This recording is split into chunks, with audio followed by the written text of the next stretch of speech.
Hello friends, it's Jana. Today I am showing you my two Hoya Macrophylla that lived because it used to be three, one of them died, and then they all came in one pot and then I separated them. And this plant totally tested my patience and had given me a lot of troubles and worries. But this time they started to sprout and become happy again and actually is growing. So I'm gonna tell you what I did, and I'm probably going to repot this today because I checked the bottom of its roots are coming out already, almost coming out up here. I probably could do that. See, I could see this one here about to come out. So, and the other one here too, I checked on it and some of its roots are coming out the pot. So probably needs repotting.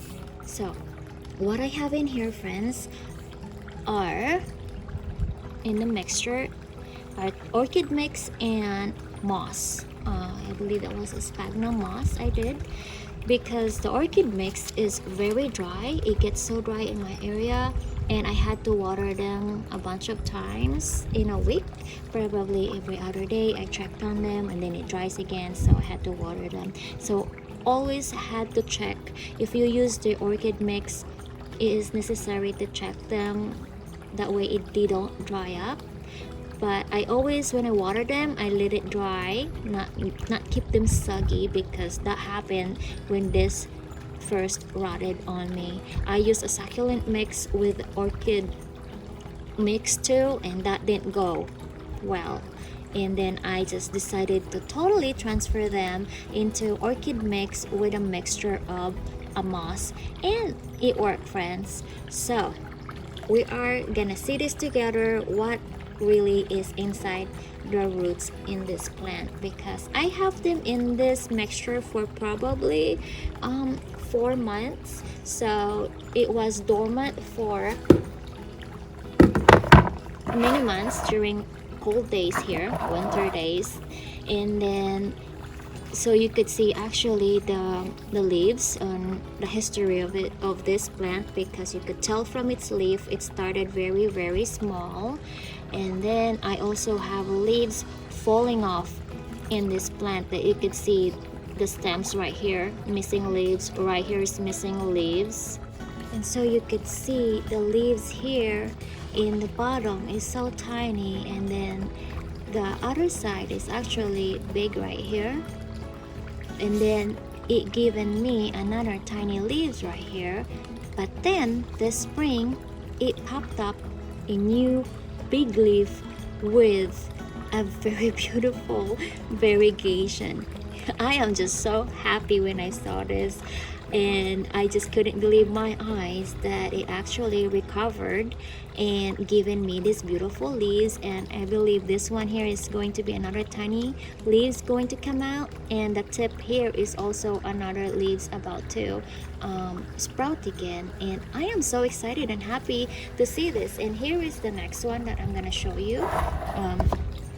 The other ones are actually, this one is actually giving me so much leaves. So it started with this that shows up very beautiful, and here is the edges on this and here. So this sprouted very fast because this one is a little bit taller anyways to begin with compared to the other one. But friends, all the patience is worth it. I just had to be patient with this plant and actually not checking them too much and not very much like, hey, how much did it grow this week. I stopped doing that. All I did is just check the mix, if it's dry or not, water them, pretend that I don't notice any growth, and then suddenly boom, it did.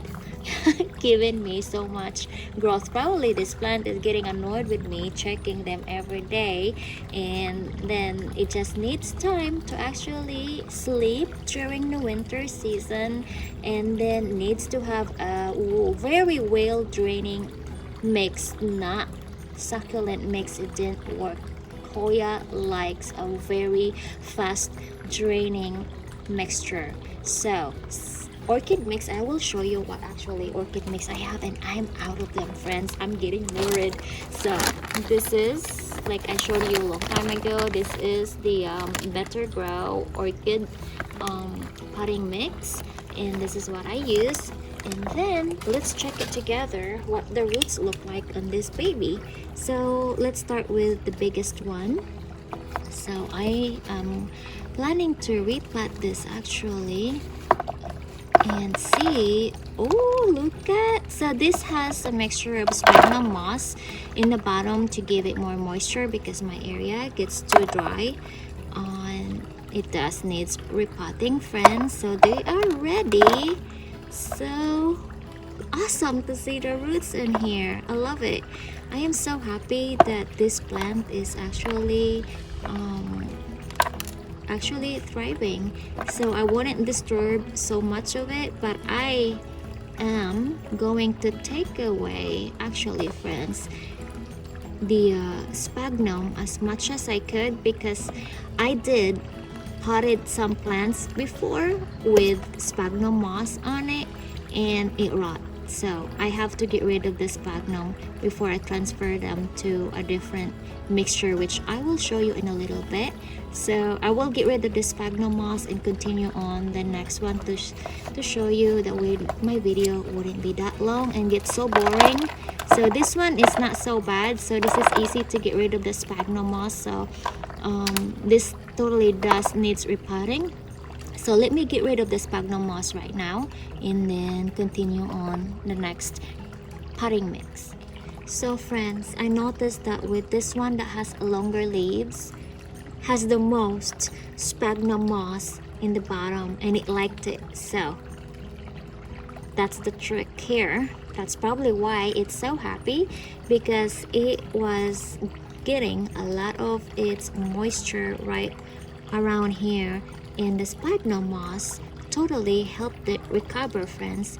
But the trick also to how to get rid of the sphagnum moss without hurting the roots so much, stressing out so much, is to have them wet. It makes it so easy to pull, but really pull so slow.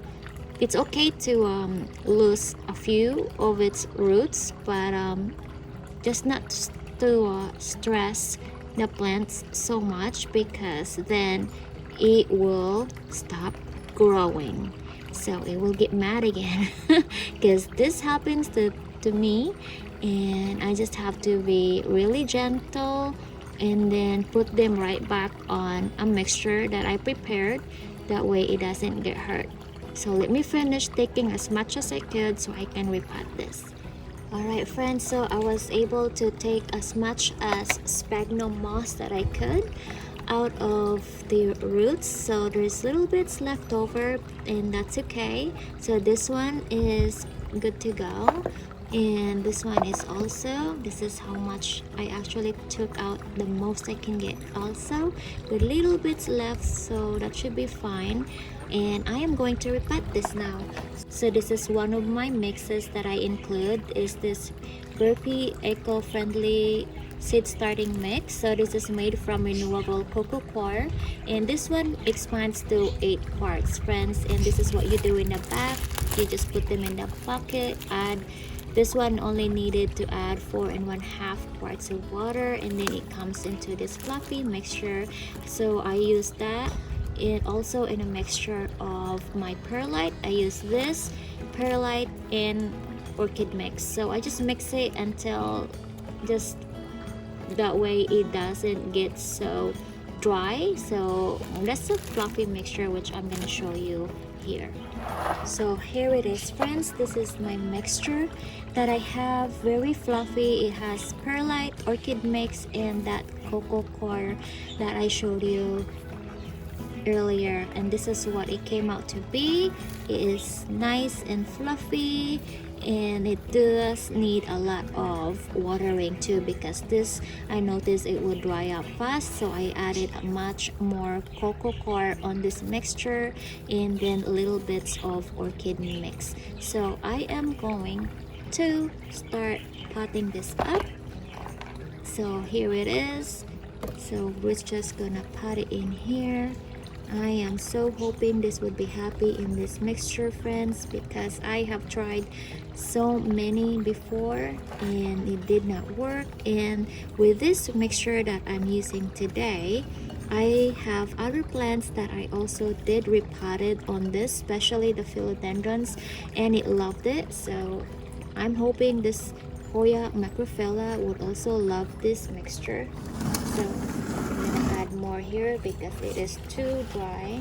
I mean too dry, not too dry, needing more mixture. So we're gonna add it in here. This is so fluffy, friends, and I like using this with my Hoyas.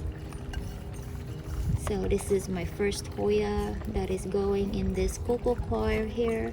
So I know some of you probably use this too.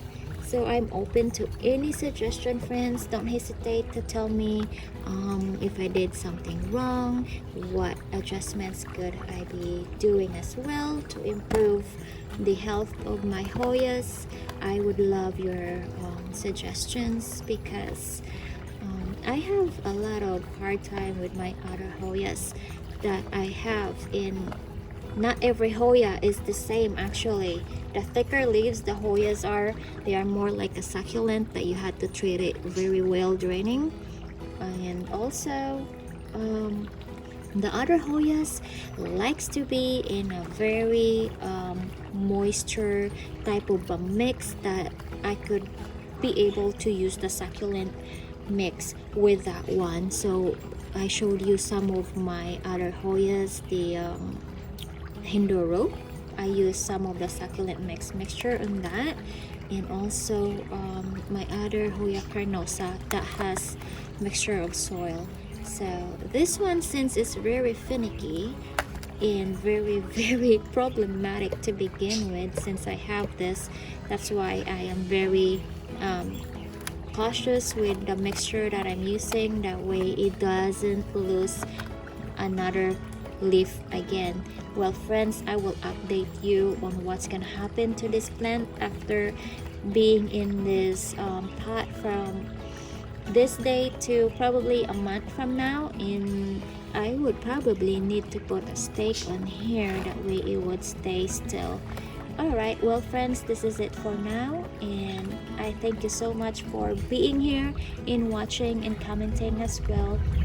Alright friends, until the next video, happy planting. Bye bye.